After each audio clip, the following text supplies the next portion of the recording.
This is BBC Radio 4, the Home Service. Saturday Night Theatre.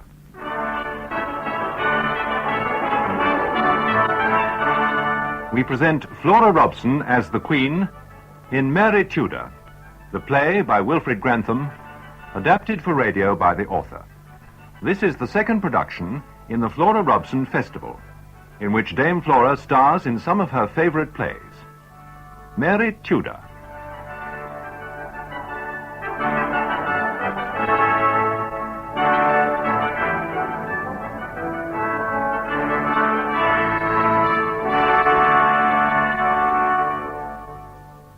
In the British Museum is a prayer book.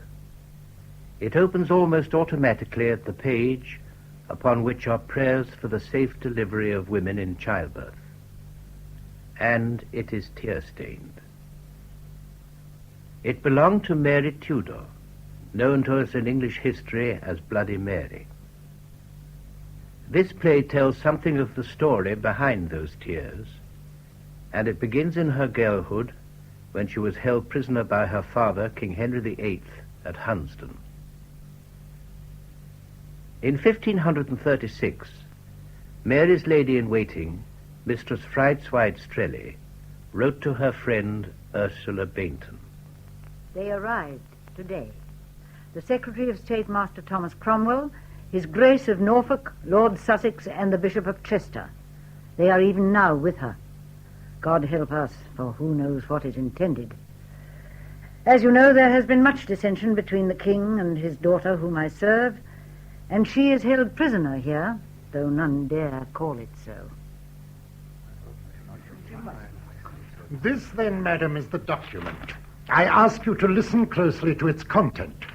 The confession of me, the Lady Mary, made upon certain points and articles underwritten, in which I do most humbly beseech His Highness my father, King Henry VIII of England, whom I have obstinately offended in the denial of the same heretofore, to forgive and to take me to his most gracious mercy. Item, I do acknowledge the King's Highness to be supreme head of the Church of England, and to utterly refuse the Bishop of Rome's pretended authority, power, and jurisdiction within this realm. Item, I do freely, frankly, for the discharge of my duty towards God, the King, and his laws, acknowledge that the marriage between His Majesty and my mother, the late Princess Dowager Catherine, was by God's law and man's law incestuous.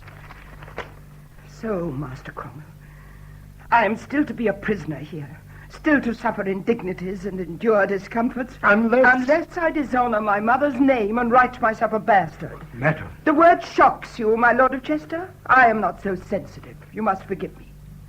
I can only speak in plain words. For God, madam, I'm glad of that.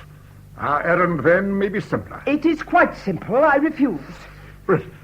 I have said it so often, my Lord of Norfolk, that I wonder you are surprised. But, madam, I pray you consider... Madam, if I might explain, His Majesty bears you nothing but goodwill. In no way does he wish to dishonor you or her late Majesty, your mother. It is upon the question of the succession that he is firm. If you will waive all claim to that in favor of the Princess Elizabeth... Master Cromwell, that is a poor argument. If, as I hold, my mother was a lawful wife, then I am my father's lawful heir. How can His Majesty be willing to deny my bastardy, and yet at the same time deny my rights? May I point out, madam, that His Majesty's marriage with Catherine of Aragon, your mother, was declared unlawful by the Church. By whose church, my Lord Bishop, yours or mine? You acknowledge not Rome, but my father as the head of your church, whilst I submit to him in all things but that. Times are changing, madam. Sometimes it is expedient to change with them. You are young and inexperienced. We have no wish to force you if we can persuade. But if you cannot persuade? Why then, madam, we must use force. It is the only remedy for obstinacy, madam. Oh. Madam, you appreciate plain words. I am a plain man, and you shall have them. Sussex and I have had enough of this quibbling. Our duty is to the King. We bring you his orders. Either you obey... For ourselves, it matters nothing whether you sign or not. But by God, madam, you shall sign. My lord, I pray Your you. Grace. Hold your tongue. The girl is a match for you, and I admire her for it. But if you were my daughter, madam, I would break your head against the wall and mash it to a baked apple before I would stomach your disobedience. My lord. Your Highness, sir. You still call me that? Should you not be wiser like his Grace of Norfolk and obey your king? Madam, his Grace was too hasty. Yet I think I know honesty when I hear it. Oh, my temper, madam, I regret. Come, Sussex. And you, my Lord Bishop, we do more harm than good. Leave it to Master Secretary Cromwell. The wenches are I fear you are both too hot, my lord. Master Cromwell, do you value your conscience above your life? Why do you ask that, madam? Can you understand that such a thing should be possible? A conscience is difficult to define. Then I will define it for you. To me, it is the Spirit of God given us through his holy church to battle for our souls against the temptations of the world that beset our poor bodies. Now, you are, of course, entitled to your definition, madam. But not to my life. Madam. Oh, Master Cromwell, be plain with me. They call me obstinate. I am my father's daughter. You know him so well you should know me. Tell me, am I not right? If I refuse to sign away my own and my mother's name and dearer than all, my faith, then it is death. Yes. Not only yours, but mine, madam. Yours? If I fail in this, His Majesty will show me no mercy. You are afraid to die? I think I am, madam. You think me contemptible that I fear death? Life holds out many promises to me. Might it not to you? I do urge you, madam, to think well on this. If you will submit in all things to His Majesty, you may rest assured he will make amends for the past. Oh. He needs you, madam. Needs me? He is unhappy in this new marriage with Anne Boleyn. He is lonely, and sometimes I think longs for his daughter's sympathy. His daughter's sympathy?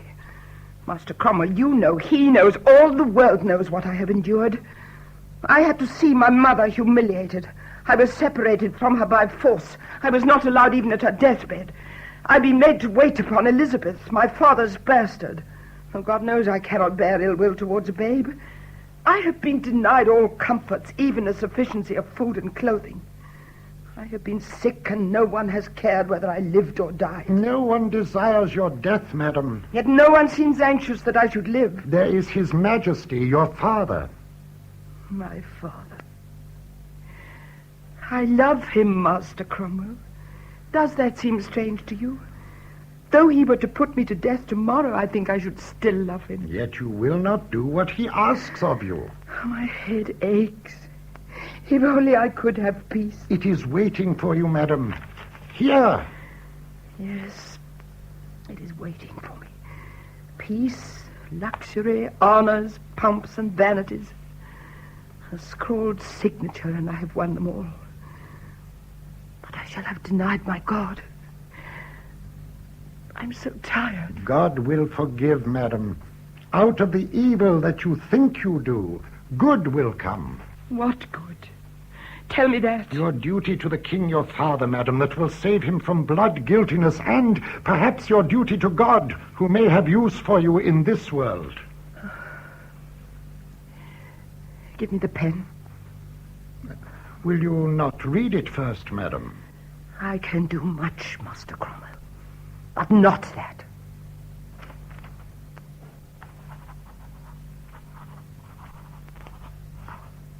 Now, madam, you will have peace.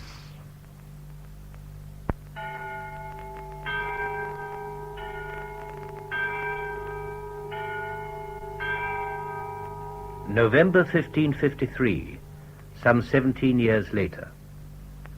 The Princess Mary is now Queen Mary of England. An extract from a letter written by her Mistress of the Robes, Susan Clarence, to Susan's friend Anne Fiennes in the county of Kent. And now, I must tell you a piece of news that I know will give you good cause for joy. Master Renard, as Spanish ambassador to our court, is to arrange a match between the Queen and the Emperor Charles' son, Philip of Spain. All this I heard in strict confidence, but hasten to inform you, whom I know can be trusted. I grieve to say that Mistress Strelly, Her Majesty's lady-in-waiting, did not share my pleasure when I told her. But Mistress Jane Dormer, who is young, is all agog. We look forward greatly to a match that will bring life and merrymaking to the court. We had many weary years during that poor child Edward's reign, as well you know, and Her Majesty is only now beginning to recover her natural spirit and take an interest in her clothes. I hear that the rumours concerning certain evil men in Kent that you wrote of, and especially of Sir Thomas Wyatt, are alas of some substance, but I do not think now that anything will come of them. The Lady Elizabeth visited us a few weeks past. This surprised us all. I was in great concern and tumbled my workbox upon the floor when Her Majesty entered. By God's grace, the Queen commanded Mistress Dormer to play music, and though there was some embarrassment, all passed off exceeding well.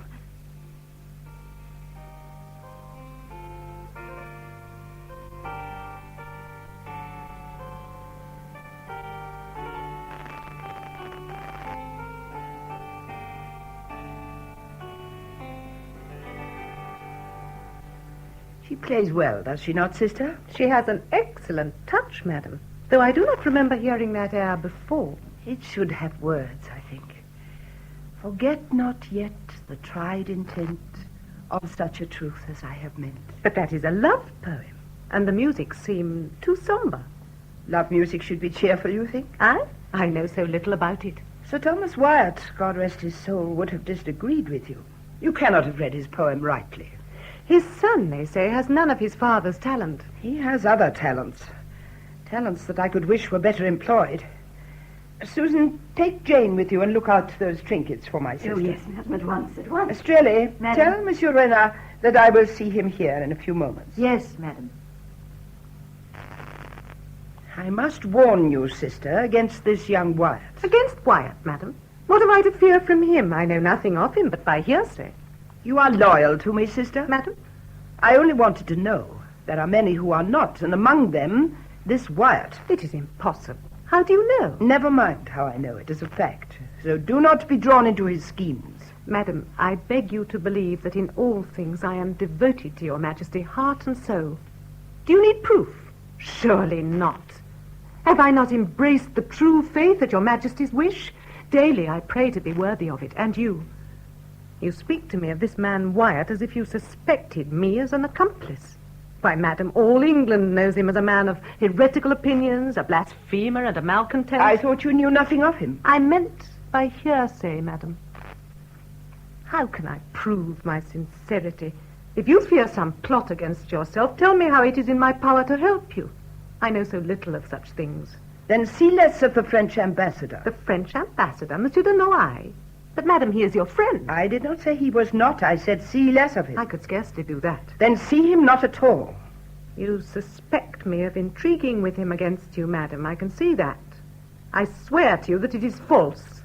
I wish only to be confronted by those who slander me, to disprove such lies. I'm accusing you of nothing. I am deeply hurt, madam. You think me stern, sister. God knows it is not my wish to hurt anyone. I only speak for your good. Our father was a plain-spoken man. Perhaps I have that quality from him. Sometimes I think it is a misfortune. You are not like that, sister. You are careful, guarded. You say so much and yet so little. I am young, madam, and inexperienced. Young and inexperienced. Once that was said of me. That is why I warn you against Wyatt and de Noailles. And remember, no one is so young or inexperienced that they cannot keep faith. I shall always be devoted to your Majesty. I hope so, sister. Do not think me harsh, my girl. I have not so many friends that I would lose one by overblunt words. Yes, Strelly? The Spanish ambassador, Monsieur Renard, is here, madam. I will see him. Yes, madam. You forgive me, sister? I know, madam, that you spoke for my welfare, and I am grateful. But as I told you, I know nothing of what you mean. I can only say that I serve you in all things. Oh, your pardon, madam. I understood. Never mind, Monsieur Renard. I have been giving good advice to my sister, and like all good things, one can have too much if you come to save her from that. Strelly, take the Lady Elizabeth, that she may see the vestments and copes I ordered to be set aside for her chapel at Hatfield. Yes, madam. Come back later, sister, and tell me your choice. Thank you, madam. They are in the long cabin. Are there many? There are. Well, Monsieur Renard, I have warned her. What did she answer, madam? That she knew nothing. False? I think so, too, and yet I do not want to think so. I have great hopes that I am mistaken. And I, madam, none at all. There is trouble brewing. Wyatt and Danoai are up to mischief. Exactly what it is, I cannot yet fathom. But I will take my oath the Lady Elizabeth is as deep in it as any. Well, she has had her warning. I would go further. There is only one safe place for her. The Tower? It will come to that. There is no evidence against her. When you get evidence, madam, it may be too late. Perhaps, but I will have no injustice. It is what my master, the Emperor Charles, would advise. My cousin has written on this matter. Yes, madam, with great seriousness. And also upon the other. Oh, Renard. I hardly dare to think of that. The Emperor is willing, madam, indeed desires it, for the unity of the Catholic faith and for the love he bears you. And Philip? His son, too, is well disposed to the match. But he is young, Renard. Are you then so old, madam? Old enough to know better. Listen, my friend. I am not so much a woman that I can forget my duty as a queen. As a woman, I would marry for love. But who is there who could love me, and whom, as a queen, I could marry? If Philip were to see you... He would run away. No, Renard. I have no illusions about myself. I think you have, madam. You think you lack beauty. I do not say so. Forgive me, madam, when you spoke of illusions. I forgive you, because it is true. I do not agree. Well, we won't argue about it. You are well-read, accomplished, a fine musician. Do these things matter? Will a man love for them? Well, they are not to be despised. And then again, what is nearer to your heart than your religion? You are no lip server, madam, to the church. It's life to you, more than life. But I think you hold it infinitely dearer. Monsieur Renard. I am sorry, madam. I did not intend to use what is sacred to you as a means to further a political alliance. I know. But I would rather it had been left unsaid. You are right, my friend. I do hold it infinitely dearer. And Philip, is he like me in this? Wholly, madam. For the larger issues, I do not think they can be denied. The Emperor has watched your struggles for the faith in this country. He has encouraged and advised you and rejoices in its return. It would be a seal upon his joy to unite England and Spain in the marriage between two he loves so well, and to see the one true church again triumphant. They are blessed words. They warm my heart. Think, too, madam, of the succession. The succession? God will surely reward you with a son. A son? Who would succeed you and crown your life work with security. Dreams, Renard. Why should they not come true, madam, when it is within your power? I must think, not dream. I must be practical, Renard. Remember, I only say if I consented to this match, the Emperor would not interfere. Interfere, madam? With England. I should not wish it, nor would the country allow it. There can be no more than the title of king for Philip, even though I desired it. Englishmen are no friends of Spain. As it is, they would do more than murmur if they heard of such a match. There is a spirit among some of them that I do not like to see. A spirit of disobedience to the church and to the realm. Surely, madam, the cause is worth the risk. Besides, but for the few you speak of, the whole country is loyal to you. Maybe, but I must get these things clear in my mind. The Emperor must not expect England to fight his battles for him in France. And there are other questions, too, that I could not answer alone, and they would lie in the Chancellor's, in Bishop Gardner's hands. Tell me, Renard, of this young man who is so ready to marry me. How much younger is he than I? 12 years, madam. He is old for his years, of serious disposition, and like yourself, accomplished. And he is willing to leave Spain for an unfriendly country, to wed a woman whom he has never seen and who has so little to commend her. Ah, madam, how can I convince you? Poor Renard. Diplomacy is hard enough in dealing with a queen on affairs of state without adding affairs of the heart to it. They are equally important, madam. And I am forgetting the young man himself. You have told me he's serious and accomplished. A queen should be grateful even for that. You wish you could see him? That is impossible. Not for a diplomat, madam. Look, his likeness in miniature. It's Titian's work, madam. For me? Yes. It was painted 3 years ago. The beard should be thicker now. Hold it a little from you, madam. Well, madam? I must think. Do not ask me for an answer now. But tell me one thing, my friend. As you love me, in the interest of our faith, this realm, and perhaps just a little for myself, would you have me say yes or no? I would have you say yes. He looks kind, Renard. I will see the Lord Chancellor as soon as possible, madam.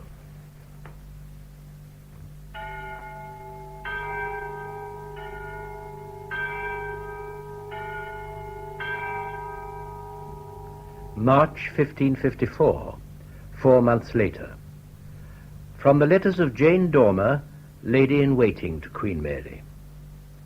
Now that Wyatt and the other traitors await their punishment, I would tell you a little of that fearful night whereon we thought that all was lost. Wyatt and his army were upon us, and all London was stricken with fear, save only the Queen, save only Her Majesty, and perhaps even she.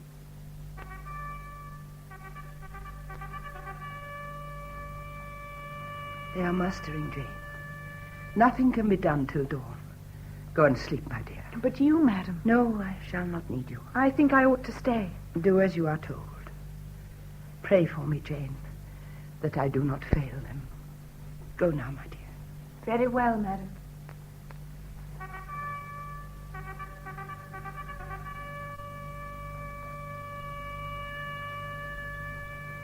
Give me, Lord, thy grace, that my faith waver not in me, but ever be firm and constant. That charity wax not cold in me, that the weakness of my flesh be not overcome by the fear of death.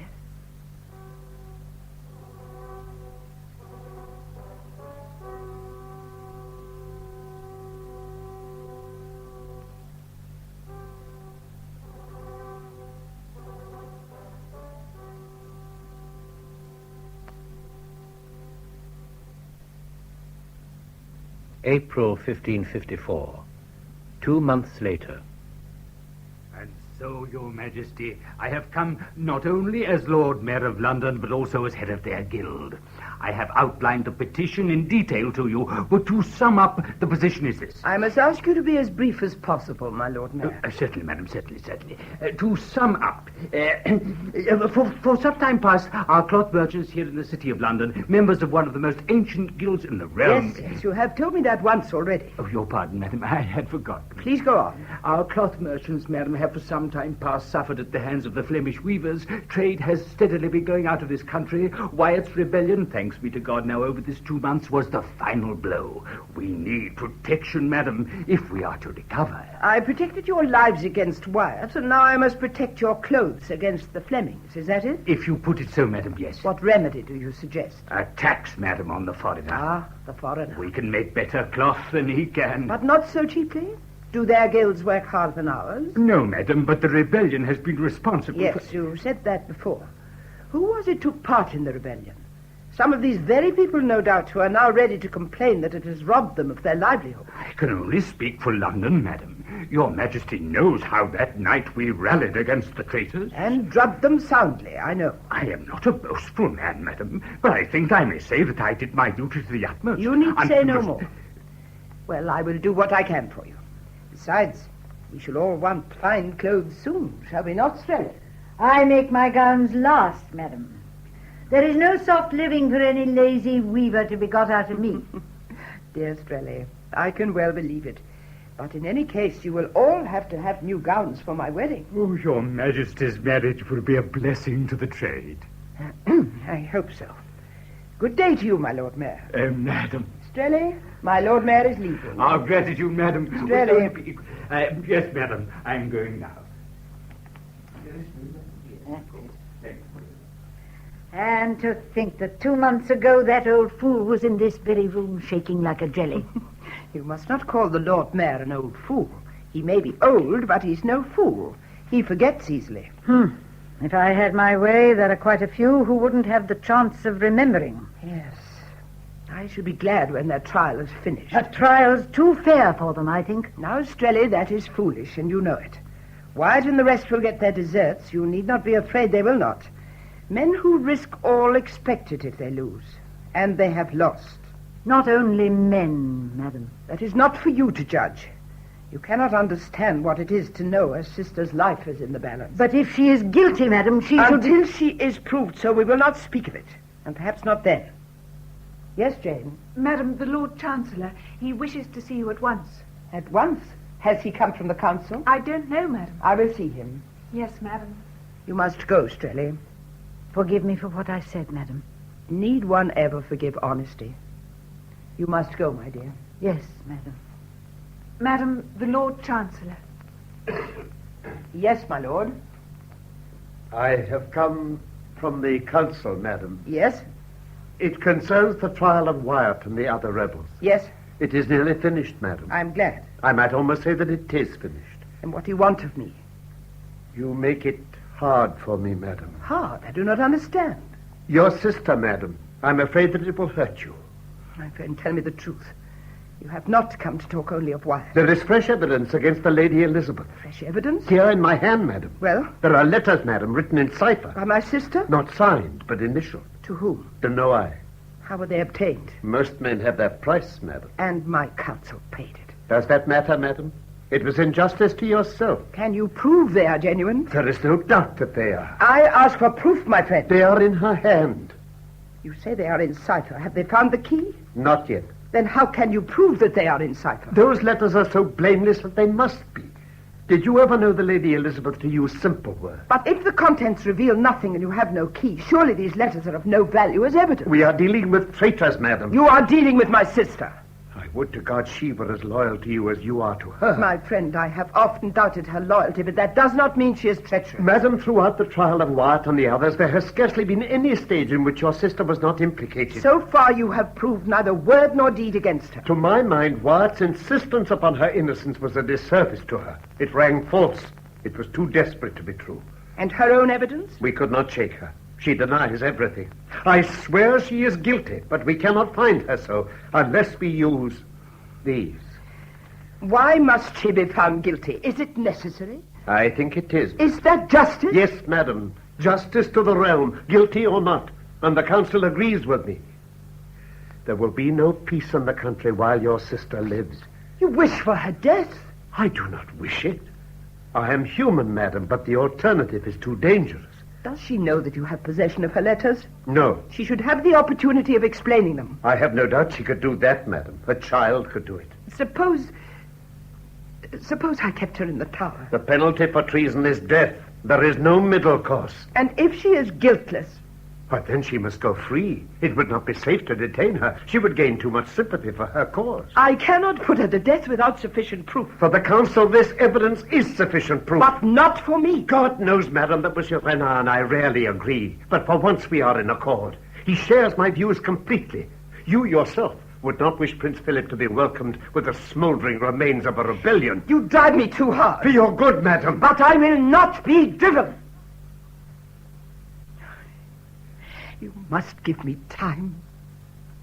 Of course, madam. But before you make your decision, read these letters. Yes, I promise you I'll do that. You will forgive me if I'm obstinate. Always, madam. If it is not too often. It is for you to decide. Read those letters, madam. And whatever your opinion may be, remember that were she in your place, she would be ruthless. Yes. It is worth considering, madam.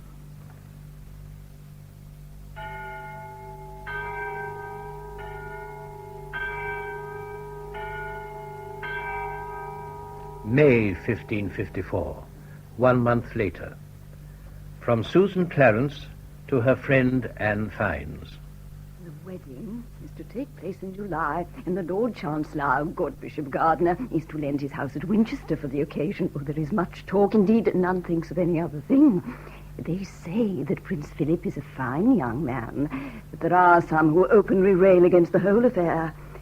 friend Roger tells me strange tales of the trials against the rebels. The Princess Elizabeth's name is mentioned, but I would not for all the world be indiscreet. The princess and her woman Catherine Ashley are the guests of Sir Henry Bedingfield. Some do say that the princess cannot leave his house at Woodstock, even did she so desire. Well, Catherine? I have the letter here, madam. No one suspects? No, madam. Give it me, then. Madam.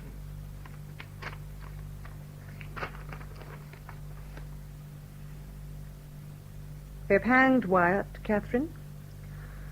It was to be expected, madam. Yes. He was a fine man. He was a traitor? Of course, madam. You're apt to forget that. Traitors to their queen should expect no mercy. No, madam. Had they proven me guilty at my trial for complicity in the rising, I should have had short shrift. Then, madam, why do they keep us here? I think you know well enough.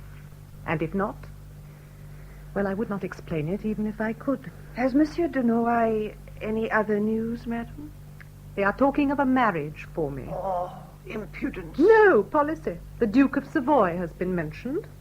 It would mean freedom, of course, madam. Listen, Catherine Ashley, nothing can be proved against me. My innocence of any treasonable intent is unassailable. The council had to admit that. One day I may be queen of this realm. Since they cannot take my life, they are anxious to be rid of me. Shall I throw away the crown of England for a foreign duchy? Yes, Sir Henry? I have come to prepare you for a visitor, madam. That is indeed a luxury. And who is it to be, Sir Henry? Her Majesty the Queen. She will be with you in a few moments. Very well. Why should she come? What does she want? Ever since the rebellion, she has ignored me. Do you think there is fresh evidence? What do you mean?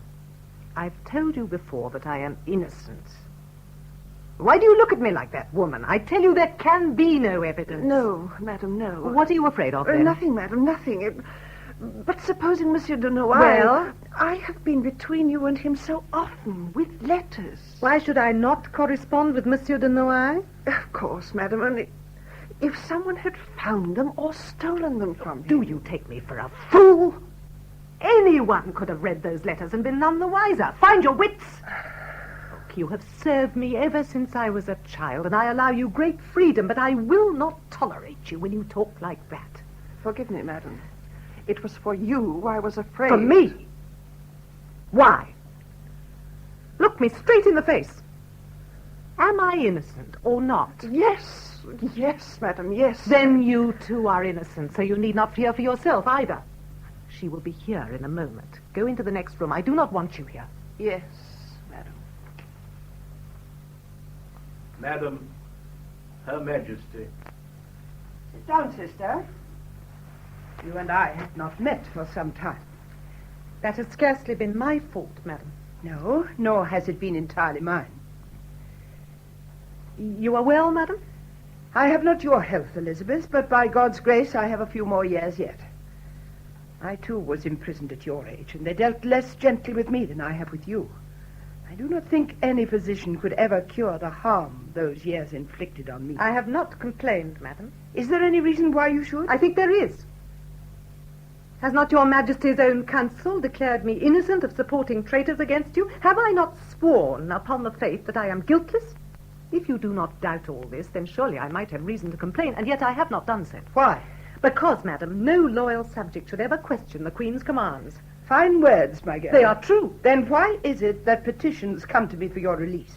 I know nothing of them, madam. I think you do, sister, but never mind that.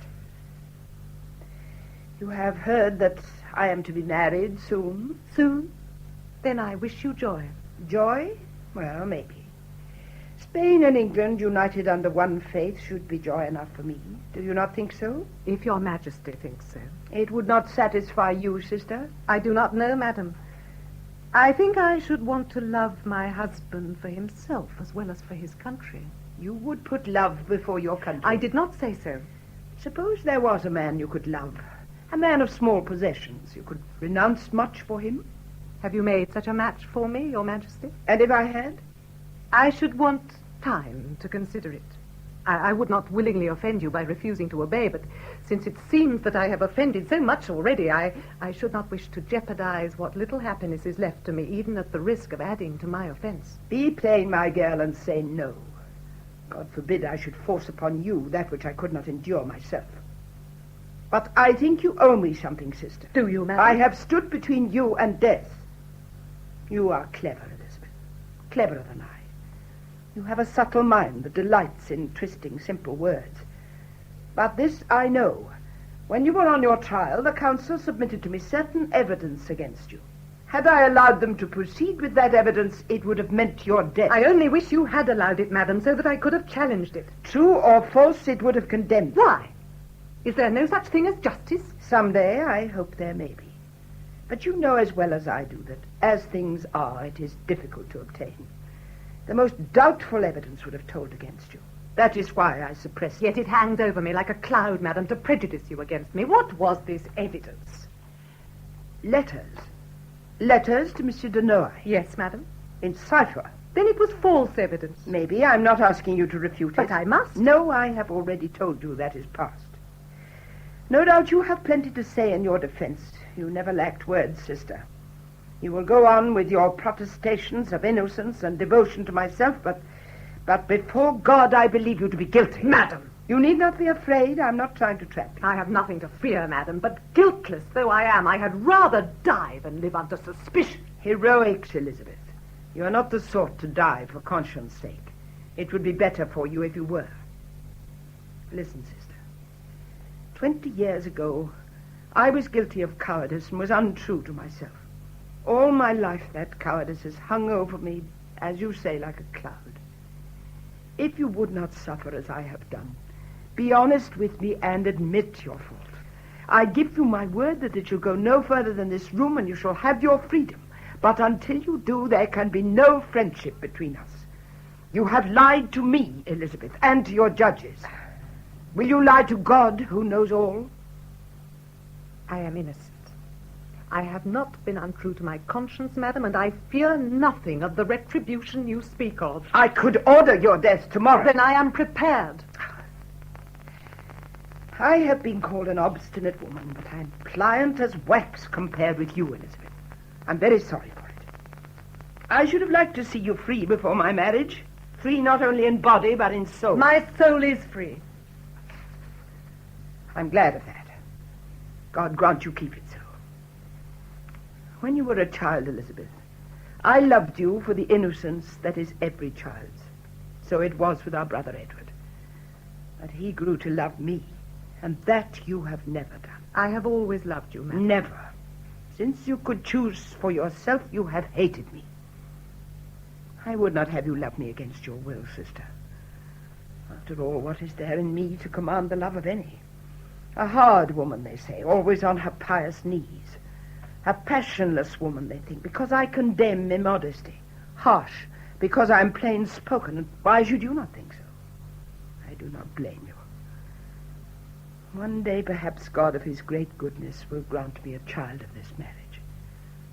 Him I shall love as I have loved nothing else. And maybe he will love me a little, too. That is the hope of every woman, madam, and my hope for you.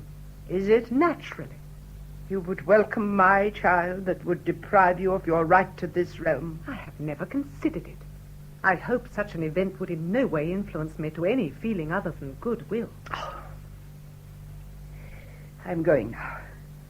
It is a pity that you cannot be with me at Winchester for my wedding, but you have chosen otherwise. I wish you every happiness, madam. God be with you, sister.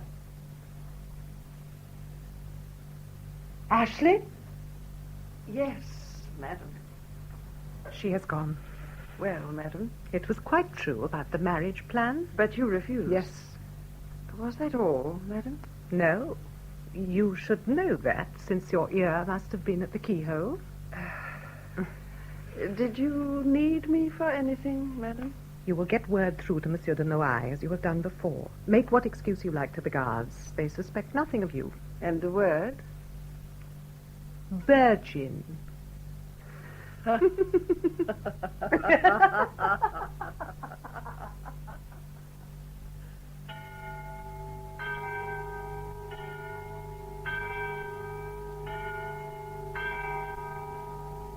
July 1554, from Jane Dormer. Tonight I'm so fatigued that I can write but little.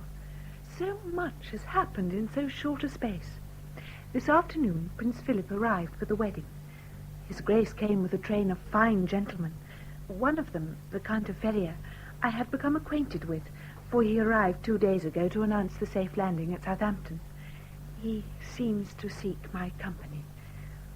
When all had been presented, we English to the Prince, the Spanish gentleman to the Queen, Her Majesty gave us leave to withdraw that we might sup and dance. And so we left them both together.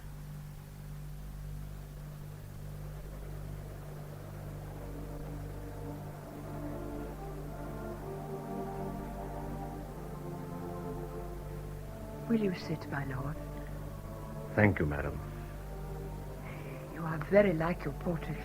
It was considered a good likeness, madam. You are not disappointed? No.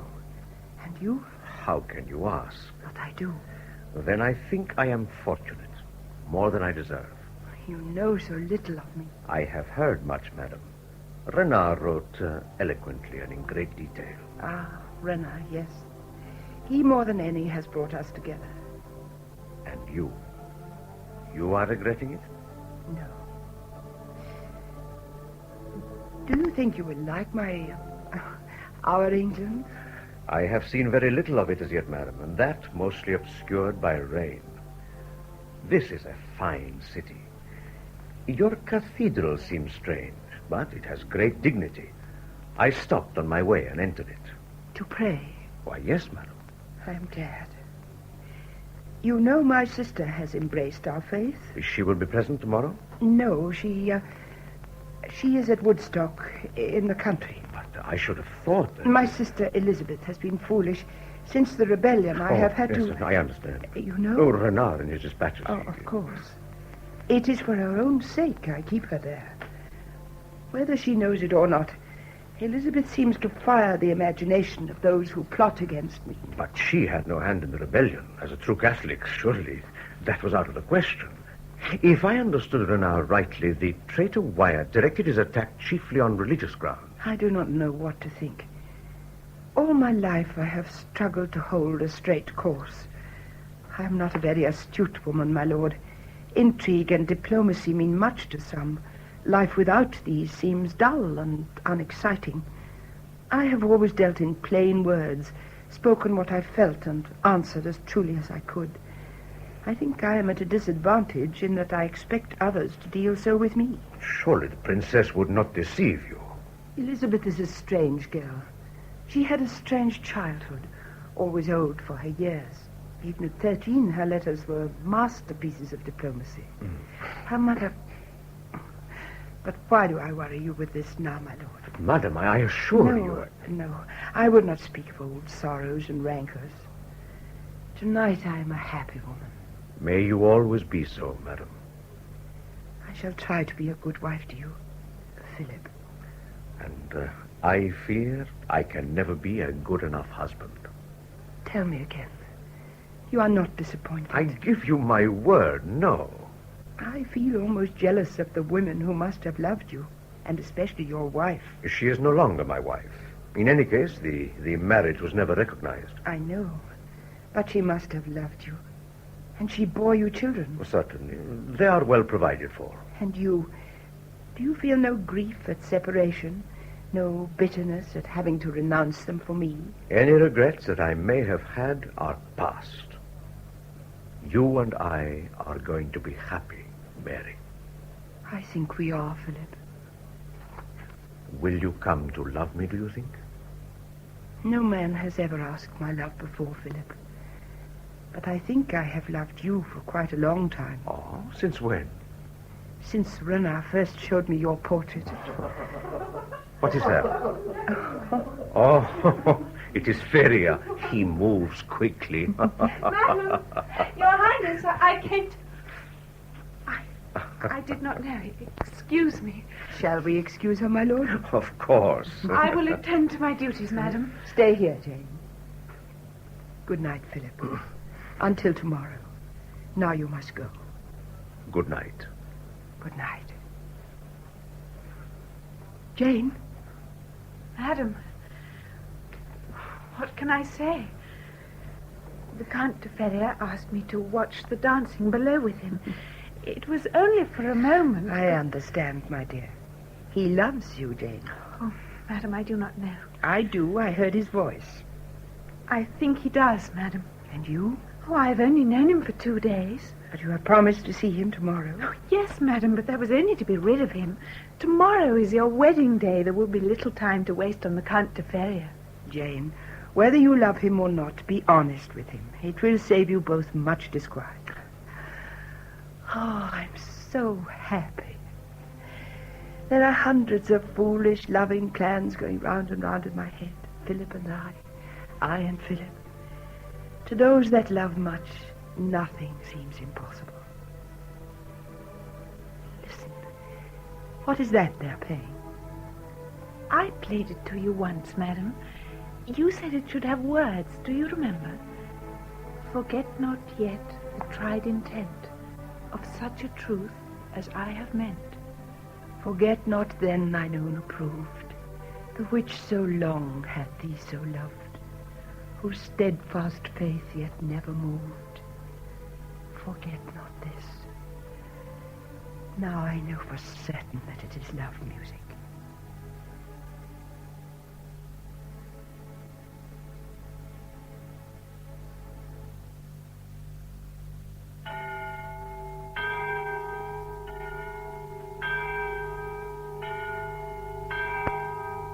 September 1554.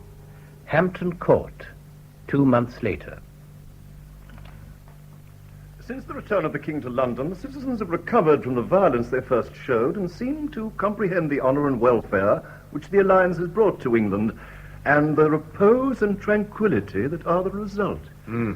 My good Renard, are you really going to submit this to Her Majesty? That is what I'm waiting for, Ferrier. She has to approve it. Have you any fault to find with my dispatch? You know, Renard, I think your success as a marriage broker has coloured your views on everything else. Or is it Hampton Court in the country air? Why? In spite of your fine letter to the Emperor, there have been, shall we say, signs of discord. Scarcely a day passes without a disturbance of some kind. Either a brawl between our people and the English, or some crazy heretic denouncing Philip and all his works. The Emperor would not be too pleased if he knew some of the things that are said about his son. He does know. That is why I write to reassure him. What's the good of that? Something should be done. And something will be done. I am an optimist, Ferrier. How anyone can be an optimist in this barbarous country is beyond my comprehension. My Lord Chancellor. I do not disturb you, gentlemen. Not in the least, my lord. What can I do for you? You, Count de Ferrier, leave shortly for Spain with dispatches, I believe. I do, my lord. May I have a word with you, Monsieur Renard? No. I will leave you. Not on my account. I only wish that Monsieur Renard may include in his dispatch my views in regard to certain exchanges between the Emperor and Her Majesty. As you, Count de Ferrier, are to convey them to the Emperor, you may assist in making them still clearer if you hear what I have to say. My lord. Well, my lord? It has been brought to the notice of the Council that the King is anxious to obtain full rights of the crown matrimonial. And Her Majesty? It is not in her hands. Whatever her wishes may be, however much personally I might be disposed to accede to them, there can be no question of His Majesty occupying any position other than he does. Neither the Council nor the country would consider it for one moment. That, I hope, is clear. Perfectly, my lord. Need I mention this to the Emperor? Do as you think fit. So far there has been no formal application by the Queen to the Council. She may never make one. I simply tell you that you may discourage any attempt at pressure being brought to bear in order to save the Queen the humiliation of the Council's refusal. I understand, my lord. And I think you agree with me. It is my business to agree or disagree as I am bid. I have almost lost the sense of personal opinion. I do not believe you. Good day to you, gentlemen. Good day, my lord. How English. No finesse. No appreciation of intrigue. You will find that blunt simplicity very characteristic and infinitely more dangerous than subtlety. But how dull, Renard. Still, he serves us better than he knows. How? There will be no crown matrimonial for Philip now? I never thought there would be. What is it, then? Troops. Troops? English troops. For Spain against France? The Emperor gives me no peace about it. My dear Renard, England's neutrality and Spain's quarrel with France form one of the most important clauses in the marriage articles. I know. Well? Listen, agreements have been revised before now. If the council has to refuse the Queen's request for the crown matrimonial for her husband, might they not mollify her by conceding help to her father-in-law? Mollify her? By involving her in a war she neither wants nor can afford. No, it's not good enough, Renard. I tell you, Philip will not get his crown, nor the Emperor his troops. Well, personally, I have no wish to involve her in a war. If only the Emperor was less insistent. I thought you had no personal opinions. Now you are being dull. Then I may be in the mood to win Mistress Dormer. I will woo her with blunt simplicity. That was a phrase, wasn't it? Perhaps you'll be able to understand me better. The repose and tranquility that are the result. I wish that was quite true. Still, in time, perhaps. Good morning, Your Grace. Dispatches, Renard?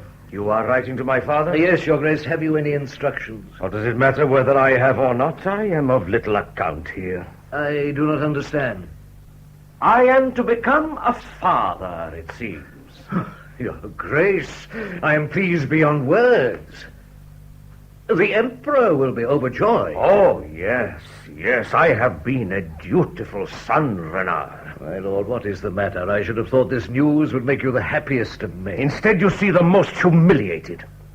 This child of mine will be sovereign of this realm.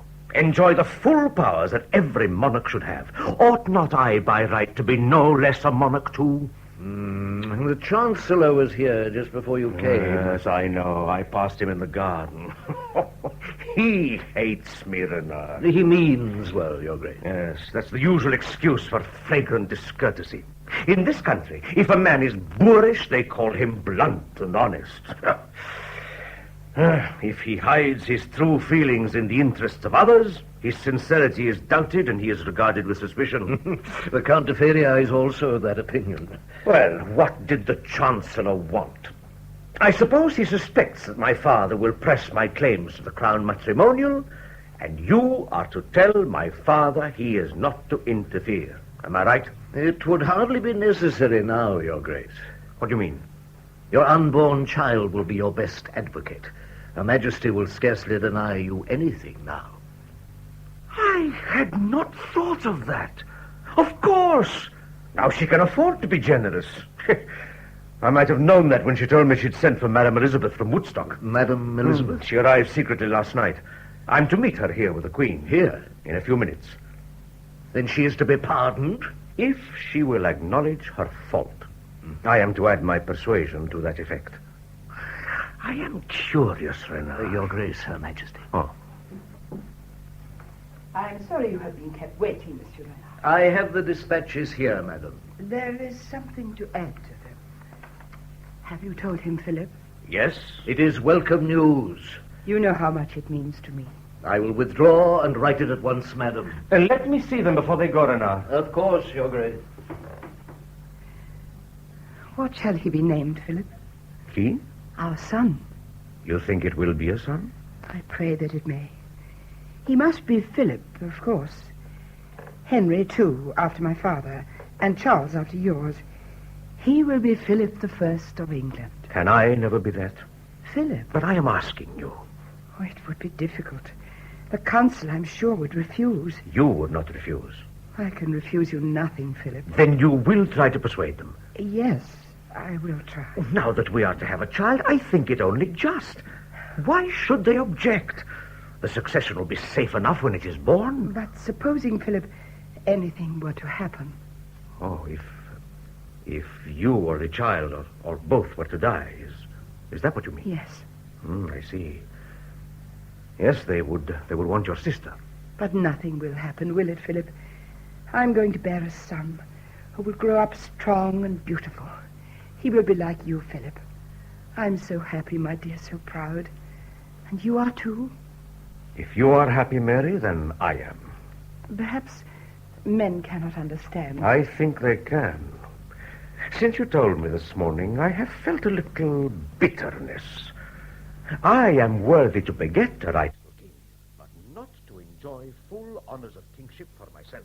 Dear, if I had the ordering of... And why should you not marry?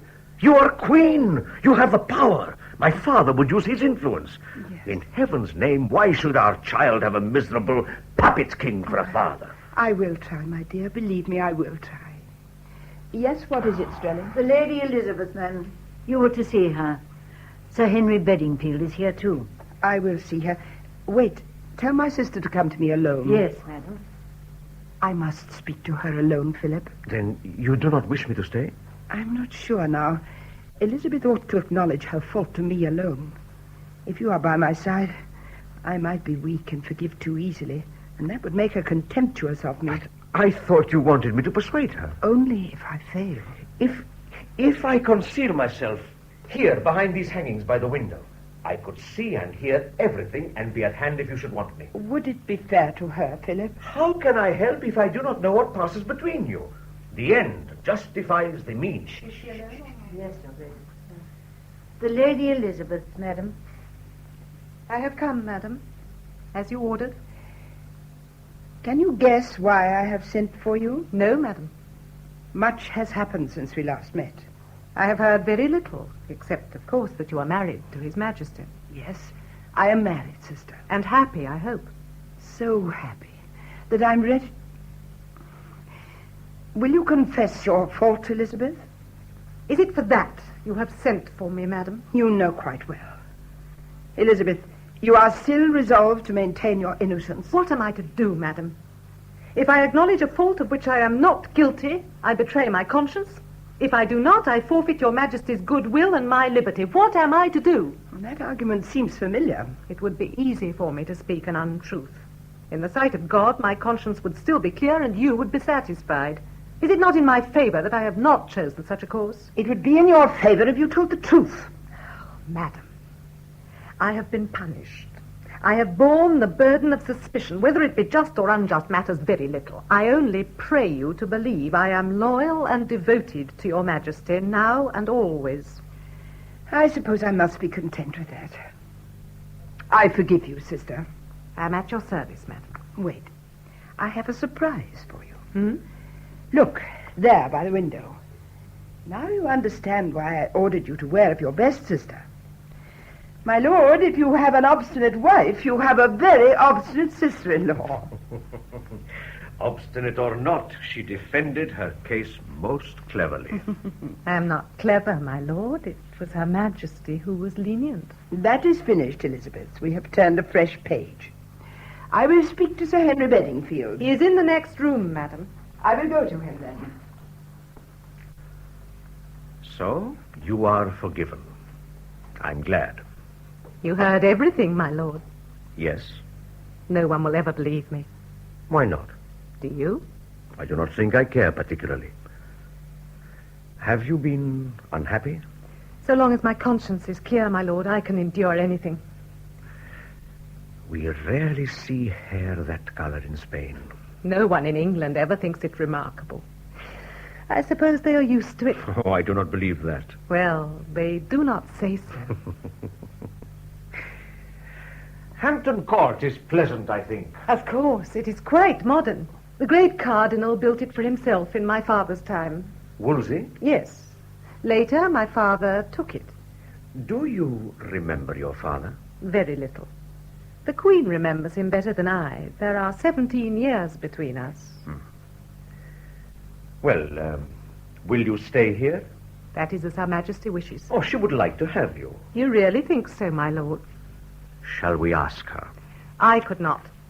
I cannot believe that she would truly wish to have me here after all that has passed. Oh, she has forgiven that, and she will forget. We are fortunate, she and I. We are to have a child. Is that true, my lord? Did it surprise you? I had not heard. I congratulate you both. Sister, I have been discussing plans for you with Sir Henry. He has offered you the hospitality of his house until it is decided where you are to live. As you wish, madam. I shall await orders from yourself and from His Majesty. What did you think of her, Philip?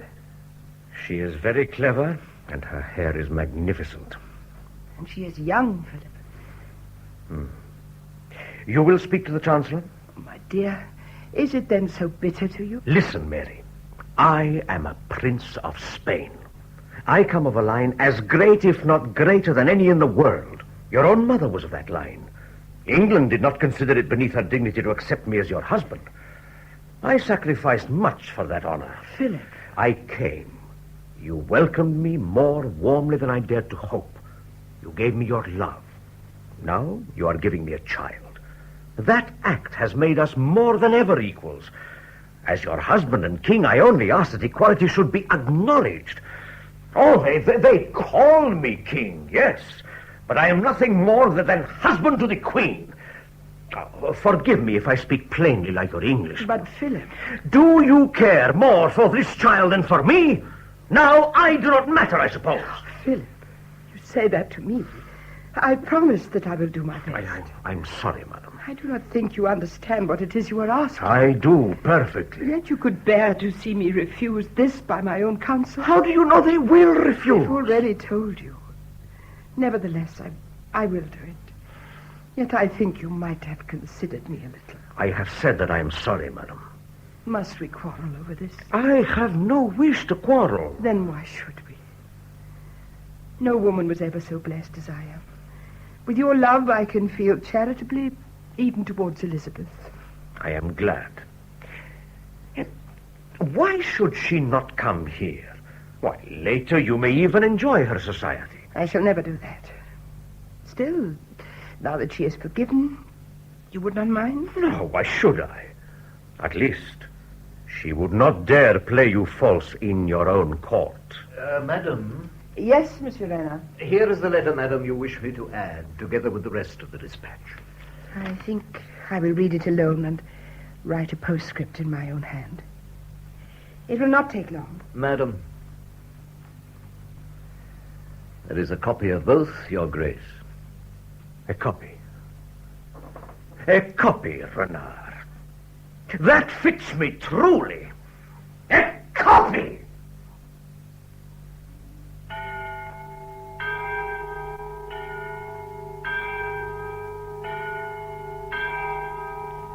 August 1555, almost a year later. From Mistress Frights-White Strelly to her friend Ursula Bainton. Doubtless, like most others, you are wondering when her child is to be born. God grant that it will be soon, for I have much fear for her.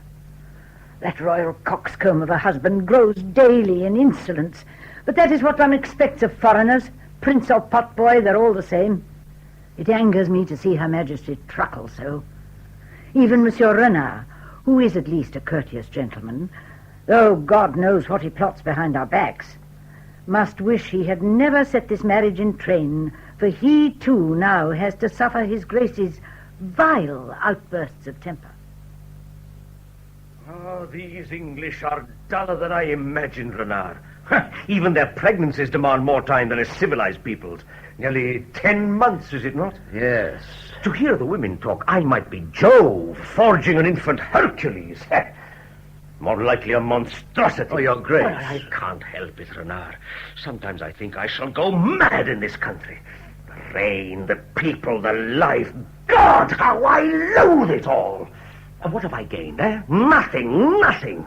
A princeling in Spain has more power than I have here. The Queen did her best with the council, Your Grace. Am I never to hear the last of that? Oh, I know you think I bullied her into it. Well, if I did, at least I'm paying for it. The Queen does not favor this. The council forbids that. And if they agree on anything, then the people take a hand in the game and throw mud at the Spanish dog and his popish wife. Oh, Your Grace, you exaggerate. Oh, I am sick, Renard. Sick for my own country, my own people.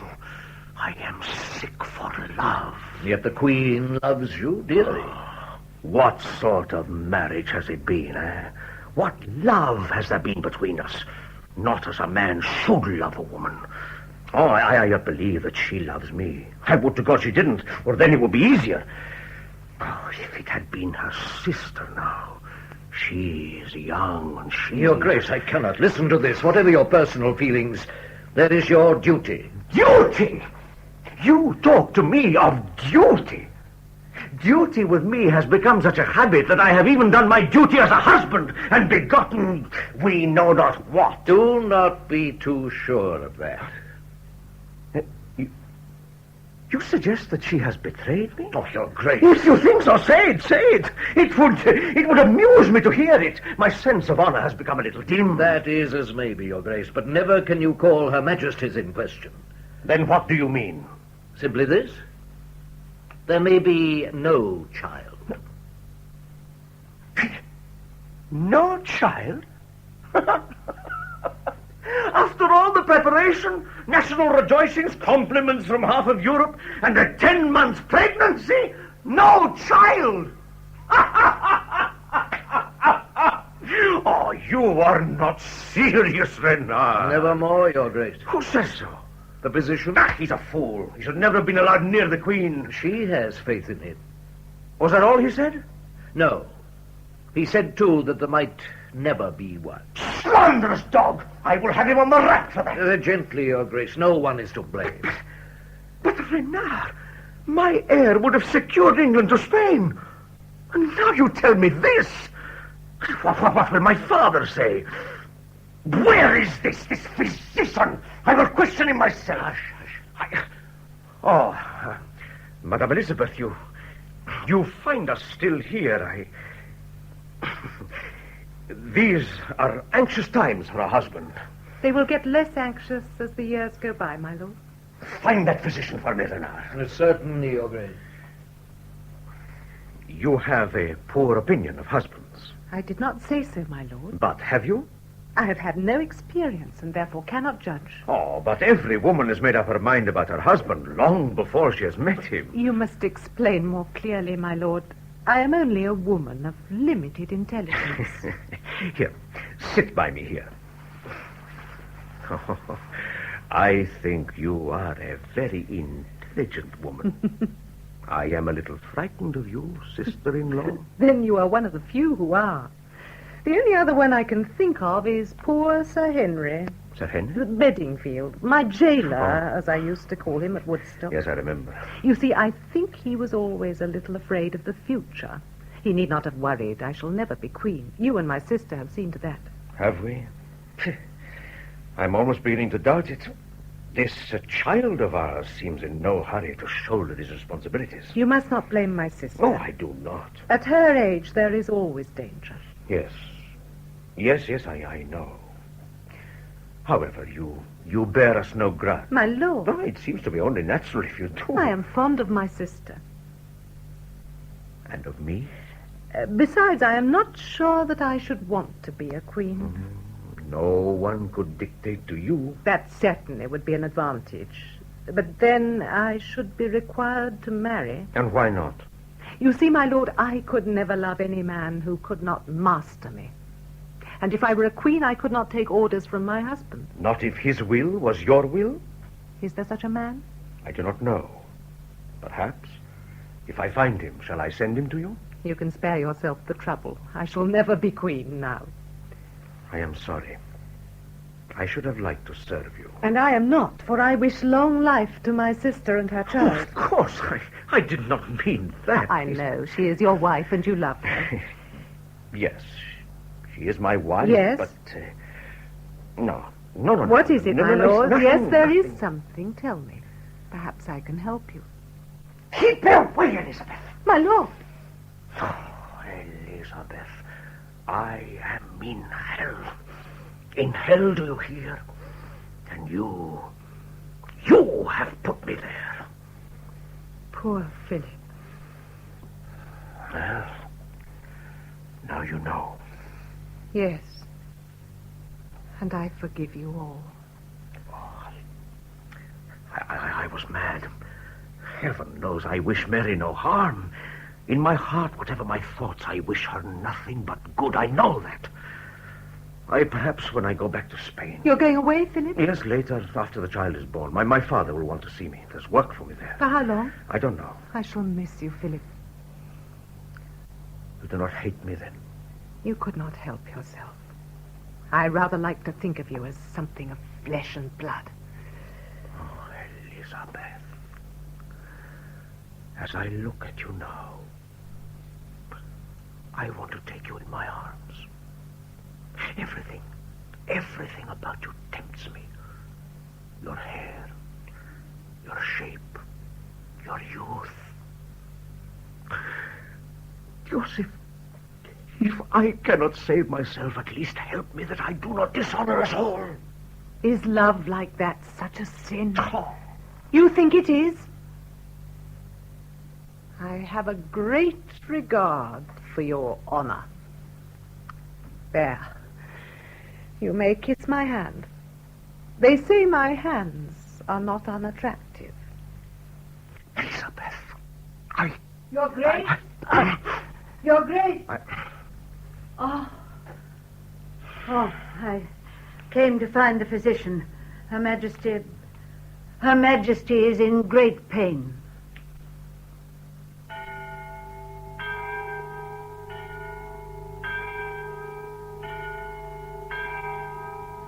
September 1555, Hampton Court, 1 month later.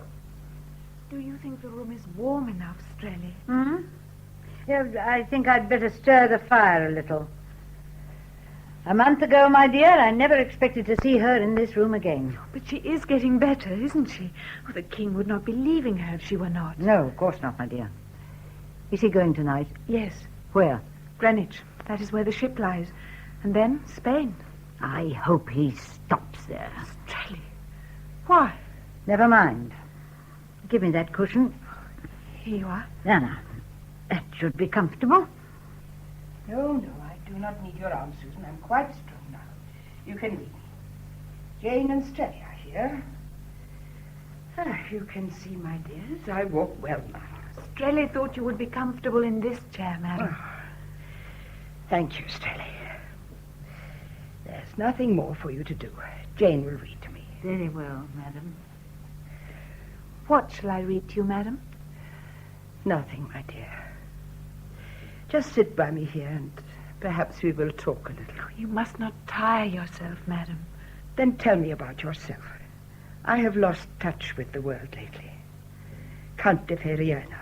Is he getting very impatient for your marriage? Oh, our marriage must wait till you are better, madam. I'm glad. I want it to be a great occasion for you both. But I do not wish to keep you waiting. Ferrier agrees with me. I should not like to marry in haste. To repent at leisure, is that it? I love him too well, madam, to risk that. So we women think, my dear. But whether you wait 1 year or 10, the risk of failure is always present. I do not mean to fail him. I was not thinking of you, but of him. He loves me, madam. Few men can love with the constancy of women. Sing to me, Jane. What shall I sing, madam? Anything. I think music will do me good. Very well, madam.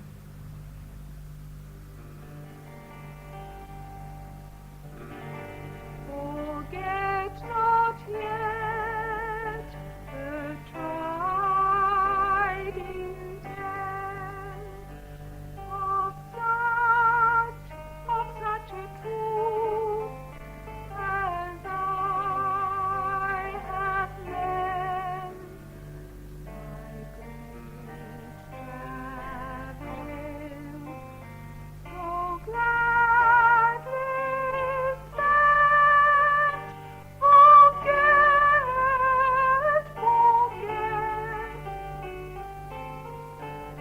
Forget not yet. My great travail so gladly spent. Jane. Yes, madam? Why did you sing that? You used to like the air, madam. But the words. Before it had no words. Madam, once, if you remember, you suggested those words to it. A long time ago when I played it for Madam Elizabeth. Yes. I remember now. She thought the air too somber for the words. Where is my sister? I heard she was to sup with Monsieur de Noailles and others of the court. I shall never understand her. I think I am old-fashioned, Jane. Why, madam? I believe too much in tradition. That we should honor God, be loyal to the throne, keep faith to those who trust in us. All those qualities that everyone recognizes as admirable in others and so unnecessary to themselves. I'm behind the times, my dear. I cling to the old rules, to the old beliefs. They're all I have. If I did not stand fast by them, I should be swept away. For all around me there are new things that I do not understand. Sedition, heresy, our fathers would have called them. But today they are spoken of as reform, and by men who, in my judgment, blaspheme against God's church and imperil the souls of those who are weak enough to be deceived by their arguments. You will tire yourself. Remember, you have been ill. There should be justice upon such men. Better they should burn in torment than live to infect others with corruption. Better for them that fire should consume their bodies before it is too late to save their souls from death. Madam. Yes, Trent. Madam, the Lady Elizabeth. Let her come in. Do not go, Jane, my dear. You have come to inquire after my health, sister? Why, yes, madam. I need hardly ask the same of you. You look well. And you, madam? I never was much concerned with health, Elizabeth. But you must be careful. I am fortunate in my friends. They take good care of me. Isn't that so, Jane? I wish you would let us do more, madam. And I have my husband. It is a pity he could not postpone his journey to Spain, even for a month, until you were quite recovered. The king is the best judge of that, sister. We must do our duty. Kings and queens cannot always afford the luxury of their own desire. I know he will be anxious. He will do his duty. I would not have it otherwise. He will be much missed. I think so, too. I suppose his business is urgent? Naturally. He would not go if it were not. I should have thought that was clear enough. Of course. His Majesty has become so much part of England that we forget he has obligations in Spain. Will the Emperor keep him long, do you think? You must ask him, sister. However, if it is urgent business, as you say, it may be accomplished soon. On the other hand... It may not. Why do you not let Monsieur de Noailles do his own work, sister? You will play with fire once too often, Elizabeth.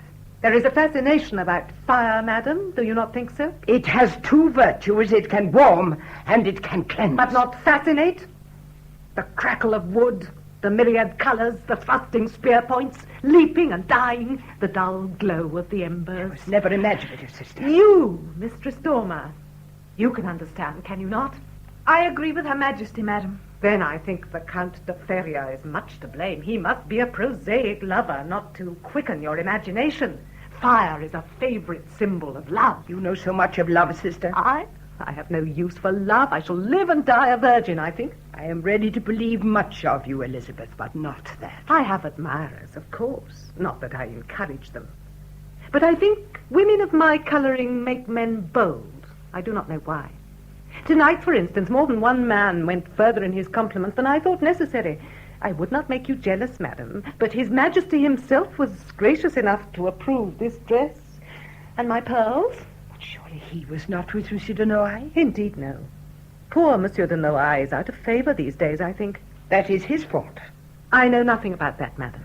No, I passed His Majesty in the passage less than half an hour ago. He has much to do before he leaves.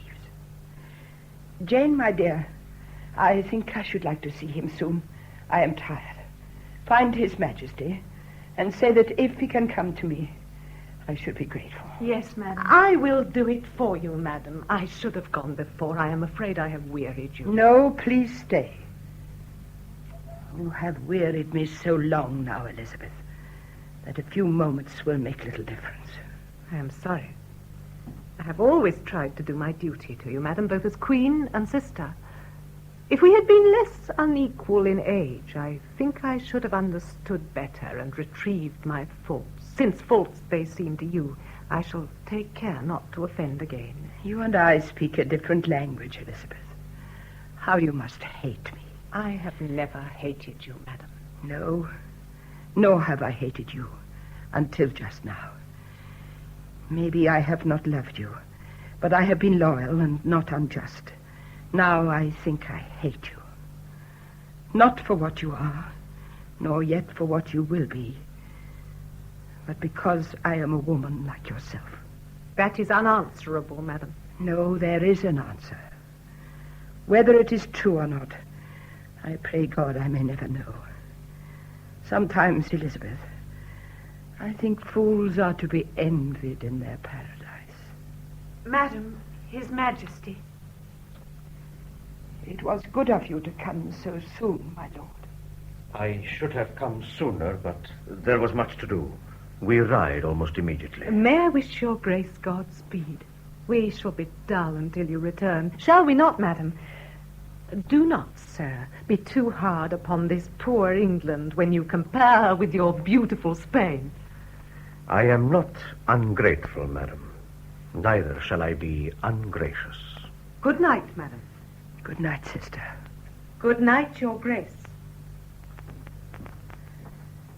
You have all you need, Philip? Yes. Take good care of yourself. And think of me sometimes. I shall not be away long. Still, we are in God's hands, Philip. You are quite determined that you will not help my father? Against France? Yes, Philip. He will be disappointed. He knew. It was part of the bargain.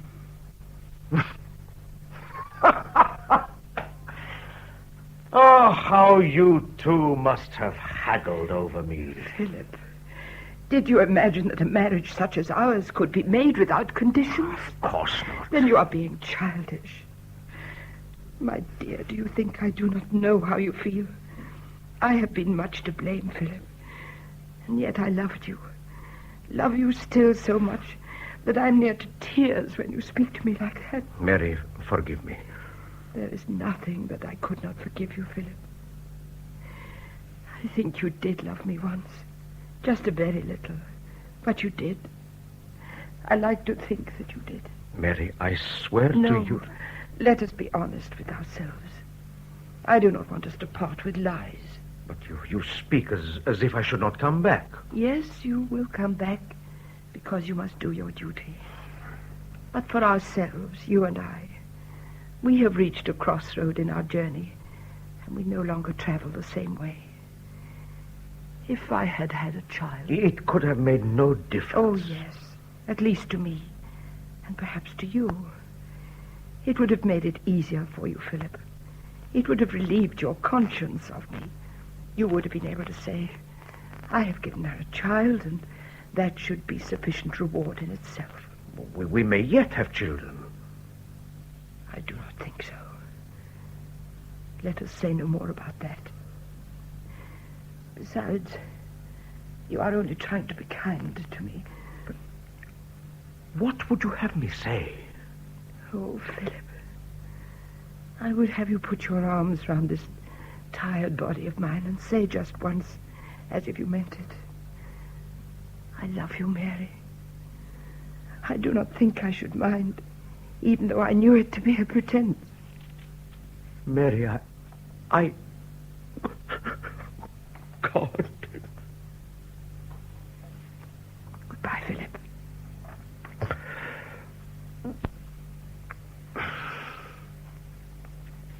You forgive me? Of course. Now go, my dear. You must not delay. Mary, I... No, please go. God bless you, Philip. God bless you, madam.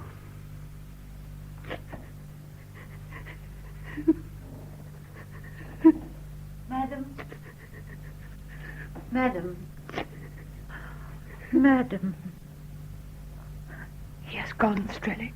I know. I saw him go. Strelly. Madam. You have always been honest with me. Of all those who were at my bedside a month ago, you alone had the courage to tell me what I now know to be true. I shall never have a child, Strelly. Oh, madam. I have paid for my sin. God is always just. Your sin? I betrayed my mother. I denied my faith. Child, why do you speak of that now? It is 20 years ago. To me, it is as yesterday. All my life I tried to escape, to atone, and to forget. I wish I had died then. Madam. Do you think it would have been a son, Strelly? Maybe I should have loved a daughter just as well. She'd have been like my mother, perhaps. Do not cry, Strelly. Oh, I'm sorry, madam. One thing I would ask you. Not so long ago, I said I would never wish to know. But now I think I have the courage. My sister. Do you think she has been disloyal to me with the king? To my knowledge, no, madam. Thank you, Strelly. Sometimes I have thought... I think my illness has given me strange delusions. I'm tired. Tell Susan I think I'd like to go to bed. Yes, madam. Out of the evil that you think you do, good will come. What good, Master Cromwell? Tell me that.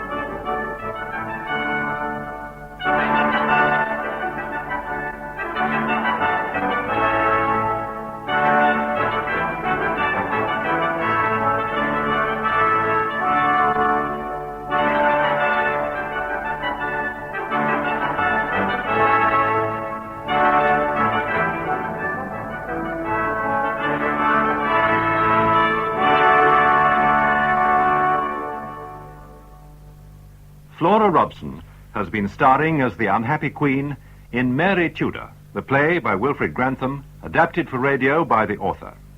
Appearing with Dame Flora were Jill Balkan as the Princess Elizabeth, Roger Delgado as Philip of Spain, Maurice Denham as Renard, the Spanish ambassador, and Carlton Hobbs as Lord Gardiner. Strelly, the Queen's lady-in-waiting, was played by Betty Hardy, Thomas Cromwell by Harold Casket, Chester, Sussex and Norfolk by Ronald Herdman, Frank Henderson and Rafe Truman. Susan Clarence by Gudrun Ure, Jane Dormer by Rosalind Shanks, Catherine Ashley by Barbara Mitchell. The Lord Mayor, Anthony Vickers, Sir Henry Bedingfield and the narrator, Lockwood West, Ferrier, Rolf Lefevre. The Earl of Salisbury's Pavan by William Byrd was played on the harpsichord by Hubert Dawkes. The production was by David Davis.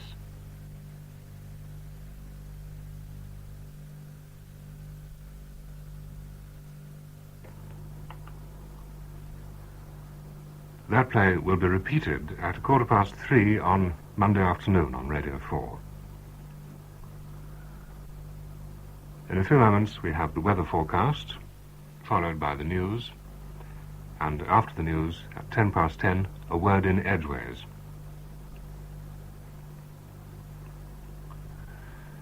At this time of the year, there's increasing interference from continental stations on our medium wavelengths. And to defeat this interference, the BBC has built an extensive network of VHF stations. VHF stands for very high frequency. It's a system which is virtually free from interference, so the remedy is a VHF set. Take professional advice about installing it, because you may need a good outside aerial. If you don't wish to have a large receiver, there are many VHF portables which will serve the purpose just as well. And remember that if local radio has started or is coming to your area, you'll only be able to hear your own local station on VHF. So given the right set and the right aerial, your listening this winter to radios 2, 3 and 4 can give you far more enjoyment.